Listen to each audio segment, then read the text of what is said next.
hairy boggart. George Flaxted was an honest farmer who just about managed to earn a living.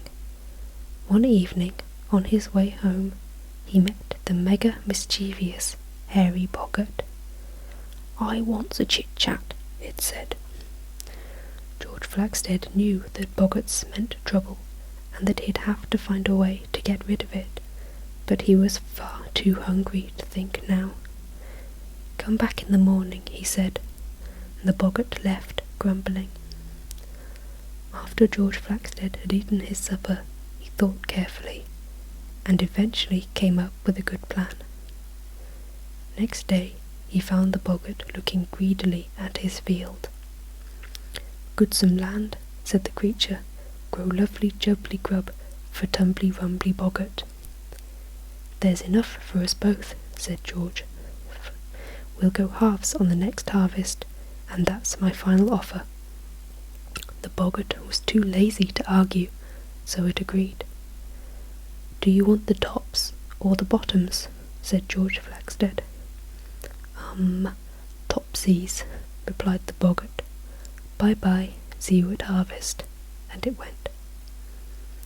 The clever farmer planted a field of potatoes, so when the boggart returned at harvest time, it got the useless leafy tops, and the farmer kept all the lovely plump potatoes which grew underground. "Next time, I wants the bottomsies," growled the hairy boggart, and it went. The farmer now planted the field with wheat, so when the boggart again returned at harvest time, it got the useless dry stalks, while George Flaxted got lots of golden grains of wheat. The boggart was even more angry.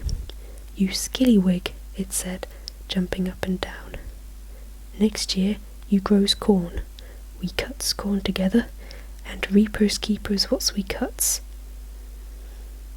The boggart was much stronger than George Flaxted, so it would be able to harvest more of the crop, leaving the poor farmer to starve. But George soon had another plan. The day before the corn harvest, he bought some iron rods from the village blacksmith. After he had painted them golden yellow to match his crop, he stuck them in one end of the field. The boggart arrived the next day. "Right, ready steady," it said, sharpening its scythe. "We keeps what we reaps." "You start over there," said the farmer, pointing to the end with the iron stalks of corn. The boggart started strongly enough, but then found it tough going. The iron stalks, being so difficult to cut, made it tire very quickly, and they blunted the scythe. "Getting tired?" taunted George Flaxted. The hairy boggart snarled and gave a huge swipe at the corn. Its scythe snapped, and so did its temper.